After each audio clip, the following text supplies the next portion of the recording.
সম্প্রতি শুভেন্দু অধিকারী সমাজ মাধ্যমে একটি পোস্ট আমরা দেখতে পেলাম, যেখানে একটি মহিলা একজন দাড়িওয়ালা ভদ্রলোক, আবারও বলবো, তাকে রীতিমতো প্রহার করছেন। এবং তার অভিযোগ হচ্ছে মোবাইলে তিনি ছবি তুলছিলেন, কিন্তু সেরকম দেখা যাচ্ছে যে তিনি বারংবার স্বীকার করছেন না আমি মোবাইলে ছবি তুলিনি, কারণ মোবাইল ব্যবহারই করতে জানি না, সেই ভদ্রলোক বলছেন। এবং একেবারে বারংবার কিন্তু শুভেন্দু অধিকারী এটি প্রশ্রয় দিচ্ছেন, কারণ তিনি দেগে দিচ্ছেন প্রায় বলতে গেলে যে মুসলমান যুবককে মারছেন এরকম একটি, বা মুসলমান ভদ্রলোককে মারছেন এইরকম একটি বার্তা তিনি ছড়িয়েছেন সমাজ মাধ্যমে। খুব ভাইরাল পোস্ট, এবং সেটি কিন্তু আবারও বলছি সেই হিন্দুত্বের জিগিরকে কি অনেকটা বাড়াচ্ছে বলে মনে হচ্ছে। এটা তার রাজনীতির দৈন্যতা। দেখুন, এই শুভেন্দুবাবুর রাজনৈতিক দৈন্যতা কি, এই শুভেন্দুবাবুকেই ছবি পাবেন যে হয়তো কোথাও একটা টুপি পরে হয়তো একটা ইফতারি টিফতারি করছে। তো যখন তৃণমূলে ছিলেন তখন করেছেন, আবার বিজেপিতে আছেন এটা করছেন। তার রাজনীতি, সেই সময়ে তার রাজনীতির জন্য টুপি পরাটা সহায়ক ছিল, তাই টুপি পরেছিলেন। আর আজকে এই হিন্দুত্বের জিগির তোলাটা সহায়ক, মুসলমানদের প্রতি ঘৃণা বর্ষণ করাটা তার সহায়ক, তাই তিনি সেটা করছেন। ফলে এটা তার রাজনীতির অংশ। এবং তিনি যে দলে আছেন সেই দলে যদি এই জিগির না তোলে তাকে সেই দলে রাখবে না, তাকে নেতা রাখবে কেন? ফলে তার নেতৃত্বের জায়গাটিকে সুরক্ষিত রাখার জন্য সে জিগির তুলছে, অন্য তার কিচ্ছু না।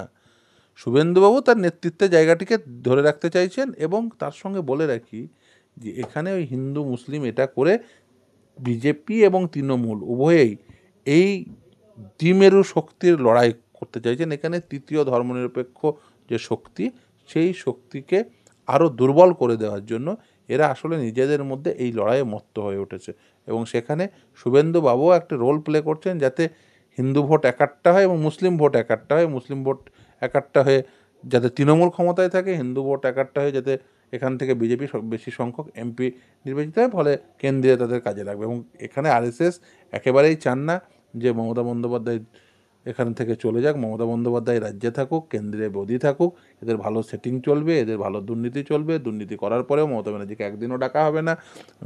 অরবিন্দ কেজরিওয়াল ডাক পান, অরবিন্দ কেজরিওয়াল জেলে যান, মমতা ব্যানার্জি এত দুর্নীতি করার পরেও জেলের বাইরে থাকেন। ঝাড়খণ্ডে 3জন ইসলাম সম্প্রদায়ভুক্ত যুবককে একেবারে আল কায়দা জঙ্গি অভিযোগে, আবারও বলছি অভিযোগে, 10 বছর জেলে রাখা হলো, জেলবন্দি করে রাখা হলো। 10 বছর পর তাদেরকে বেকসুর খালাস করা হলো, কারণ প্রমাণ দিতে ব্যর্থ হচ্ছে প্রশাসন। বারংবার মুসলমান সম্প্রদায়ভুক্ত ব্যক্তিদের দিকেই কি আঙুল উঠছে কোনোভাবে, বা আইনের চোখও কি কোনোভাবে তাদের দিকে যাচ্ছে? কারণ আমরা এরকম একাধিক ঘটনা দেখেছি, সম্প্রতি আবারও দেখলাম। কি বলবেন এ বিষয়ে? দেখুন, আইন বলতে কিন্তু আপনি যেটা বোঝান সেটা আইন খুব পরিষ্কার। আইন কোনো হিন্দু মুসলিম বলে আলাদা করে প্রভাব করে না। কিন্তু আপনি যদি দেখেন যে মানে বিশেষ করে ক্রিমিনাল ল, সেখানে হিন্দুর জন্য আলাদা ক্রিমিনাল ল, মুসলিমের জন্য আলাদা ক্রিমিনাল ল একদম নেই। কিন্তু বলতে পারেন যে একটা দৃষ্টিভঙ্গি নিশ্চিত হয়, রাজনৈতিক দৃষ্টিভঙ্গি, সেই রাজনৈতিক দৃষ্টিভঙ্গি থেকে যেহেতু রাজনৈতিক দৃষ্টিভঙ্গিটাই প্রশাসনিক দৃষ্টিভঙ্গি হিসেবে প্রতিফলিত হয়। তার কারণ দেখুন, আলটিমেট যে রাজনৈতিক আদর্শবোধ থেকে একটি রাজনৈতিক শক্তি তারা ক্ষমতায়িত হয়, তারা প্রশাসনে বসে, তারা আপনি বলতে পারেন এক্সিকিউটিভ হয়, এক্সিকিউটিভ পাওয়ারে থাকে। ফলে যেহেতু এবং শীর্ষ এক্সিকিউটিভ পাওয়ারে থাকে, অর্থাৎ মন্ত্রী হন, তারাই তো পরিচালনা করেন এই প্রশাসনিক ব্যবস্থাপনা।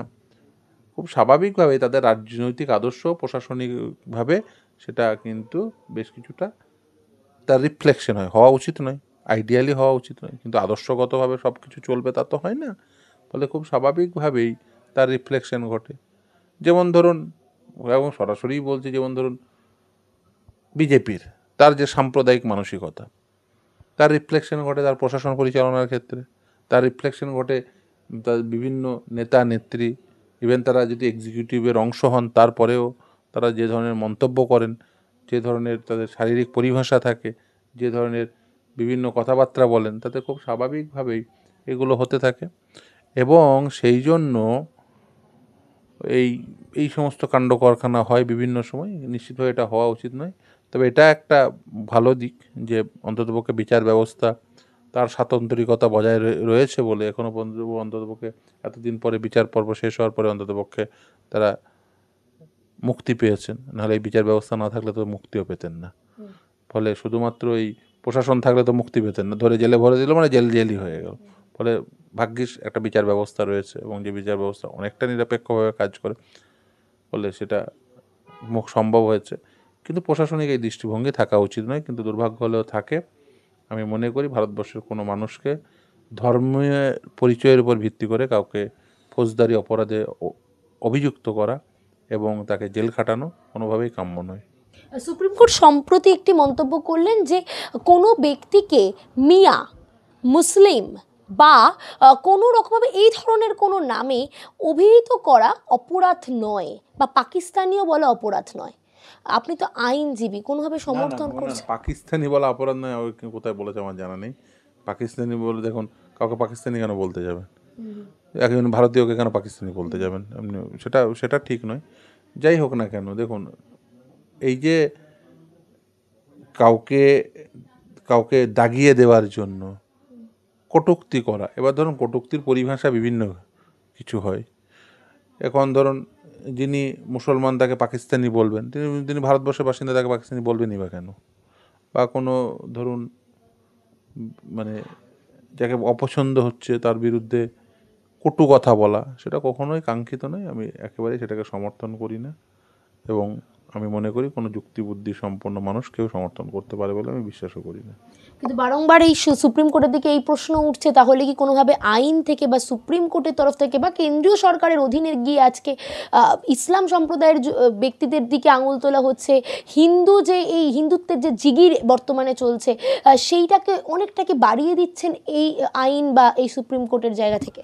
না, একদমই না, আমার তা মনে হয় না। দেখুন, সুপ্রিম কোর্ট বা হাইকোর্টগুলো আছে বলে কিছুটা আইনের সুবিধা পাচ্ছেন, মানে বিচার ব্যবস্থা রয়েছে বলে অন্ততপক্ষে আইনের এই যে সকলে আইনের সামনে সমানভাবে নিজেকে রিপ্রেজেন্ট করা, তুলে ধরা এবং আইনের সমান সুযোগ পাওয়া, এটা মানে এই বিচার ব্যবস্থা আছে বলে সম্ভব হচ্ছে, না হলে অন্যথায় সেটা একেবারে খুব মুশকিল হতো বলে আমি মনে করি। এটা খুব ন্যায্যতার সঙ্গে আমি এটা মনে করি যে এই বিচার ব্যবস্থা সেটা নিরপেক্ষভাবে কাজ যেভাবে করছে, হয়তো কিছু কিছু কিছু ক্ষেত্রে তার ব্যত্যয় যে ঘটেনি তা নয়, নিশ্চিতভাবে ব্যত্যয় হয়তো ঘটে, কোথাও না কোথাও ঘটে। সিস্টেম থাকলে সেখানে সিস্টেমে কিছু ব্যত্যয় ঘটবে না এটা হতে পারে না, কিন্তু তারপরেও বলবো যে ওভারঅল এটা একটা মানে বলতে পারেন তুলনায় লেস করাপ্ট একটি ব্যবস্থা, যেখানে উপর মানুষ আস্থা রাখেন। তাই গণতন্ত্র বেঁচে আছে, নাহলে গণতন্ত্র বেঁচে থাকতো না। সম্প্রতি ফুরফুরাতে এরকম একটি ফুরফুরার মানুষেরা, নাগরিকরা বারংবার একটি প্রশ্ন তুলছেন, তৃণমূলের দিকে আঙুল তুলে ওনাদের যে ইসালে সওয়াব অনুষ্ঠানটি চলছে, এবং সেখানে দেখা যাচ্ছে যে প্রশাসন সাহায্যের হাত বাড়িয়ে দিয়েছে, কিন্তু প্রশাসন সেখানে পীরজাদা বা পীর সাহেব যারা রয়েছেন, যাদের জন্য এই অনুষ্ঠান বা যাদের হয়ে এই অনুষ্ঠান বলা চলে, তাদের সাথে আলোচনাই করেননি প্রশাসন। সাহায্যের হাত বাড়াচ্ছেন কিন্তু তাদের সঙ্গে আলোচনা করতে বসেননি, বা তাদেরকে সেই জায়গায় নিমন্ত্রণ করেননি, বা সেই জায়গা থেকে প্রশাসন বারংবার তাদেরকে বাকি রেখে বা বাদ রেখে এই অনুষ্ঠানকে সম্পূর্ণভাবে তৈরি করছেন বা অনুষ্ঠানকে সংগঠন করছেন। সেক্ষেত্রে কি দেখুন, আপনি তৃণমূল কি করেছে, এই প্রশাসনটাকে তৃণমূলে করে নিয়েছে। তারা খুব স্বাভাবিকভাবেই, দেখুন, যাদের এই পার্টিসিপেটরি রোল থাকলে আরও বেটার ওয়েতে হতে পারত, তারা সেটা চান না, তারা গণতন্ত্রের বিশ্বাসই করেন না, তাই তারা এই পার্টিসিপেটরি রোলে বিশ্বাস করেন না, প্রথম। দ্বিতীয় হচ্ছে যে দেখুন, একটি অনুষ্ঠান হবে, সেখানে যদি যাদের নিয়ে অনুষ্ঠান তাদের সঙ্গে যদি আলাপ আলোচনার মাধ্যম দিয়ে কীভাবে অনুষ্ঠানটি আরও সুষ্ঠুভাবে হতে পারে, আরও সুন্দরভাবে হতে পারে, সেটা যদি আলাপ আলোচনা করা যেত ভালো হতো। কিন্তু কী করবেন, এ তো তৃণমূলের প্রশাসন, তো রাজ্যের মানুষের প্রশাসন হয়ে উঠতে পারেনি, তৃণমূলের প্রশাসন হয়ে উঠেছে। তাই যাদের পছন্দ তাদের সঙ্গে দেখবেন কথা বলবে, ওখানে দেখবেন ওই তোহা সিদ্দিকির সঙ্গে কথা বলবে, দেখবেন, অথচ অন্য পীর সাহেবদের সঙ্গে সেখানে দেখবেন হয়তো বা ওই নওশাদ সিদ্দিকী সাহেবের সঙ্গে কথা বলা হবে না, আব্বাস সিদ্দিকী সাহেবের সঙ্গে কথা বলা হবে না। তার কারণ যাদের পছন্দ নয়, যারা সত্য কথা বলে, সেটা তো তৃণমূলের পছন্দ হবে না। তৃণমূল যে অন্যায় করছে সেটা বলে, তাদের পছন্দ হবে না, তাদের সঙ্গে আলোচনা করবে না, এটাই স্বাভাবিক। তাহলে এই যে সমাজ যাদেরকে নিয়ে বারংবার প্রশ্ন উঠছে, সেখানে তৃণমূল মুসলমানদের পাশে নেই, বিজেপি মুসলমান সম্প্রদায়ের পাশে নেই, পাশে কারা থাকবে? বারংবার তো মুসলমান সম্প্রদায়ের প্রশ্ন রয়েছে। দেখুন, এইভাবে তৃণমূল কংগ্রেস যেভাবে মুসলিমদের সমর্থন পেয়েছে, এবং আপনি যদি প্রকৃতভাবে দেখেন, তাহলে আমার বলতে কোনো তারা সবথেকে বেশি ক্ষতি করেছেন মুসলিমদের। এই যেমন ধরুন ওবিসি, কী দরকার ছিল? 1993 সালের আইন ছিল, বামপন্থ সরকারের তৈরি আইন। সেই আইনের ভিত্তিতে এতদিন ওবিসি সার্টিফিকেট, কোনো অসুবিধা হয়নি। মমতা ব্যানার্জি ইচ্ছা করে, কারণ আরএসএসের প্ল্যান কিন্তু এটা, মমতা বন্দ্যোপাধ্যায়কে দিয়ে এটা প্ল্যান করিয়েছে, যেমন করবে যাতে এদের বাড়ির ছেলেমেয়েরা ডাক্তার না হয়। এমন প্ল্যানে করেছে যে এদের সার্টিফিকেটটা বাতিল হয়ে গেল, এই কোর্টে দেখুন, কোর্টে যেদিন মামলা হয় তার আগের দিন গিয়ে কপিল সিব্বল গিয়ে টুক করে টাইম নিয়ে বাড়ি চলে আসে। কিসের জন্য? এবছরে কিন্তু এই অনেকে ওবিসি সার্টিফিকেট সুবিধা নিয়ে ডাক্তার হতে পারতো, হতে পারলো না। তাতে কী হলো? মমতা ব্যানার্জি খুশি হয়ে গেল। আর মমতা ব্যানার্জি খুব মানে আরএসএসকে খুশি করলো। আরএসএস চাই না যে মুসলিম বাড়ির ছেলেমেয়েরা ডাক্তার ইঞ্জিনিয়ার হোক। আর মমতা ব্যানার্জি এক্স্যাক্টলি আরএসএস যা চাইছে সেটা প্ল্যানটাকে উনি এক্সিকিউট করিয়ে দিচ্ছেন। এটা সাংঘাতিক একটি প্ল্যান, যে প্ল্যানের অংশ হচ্ছে আরএসএস এবং মমতা ব্যানার্জি নিজে।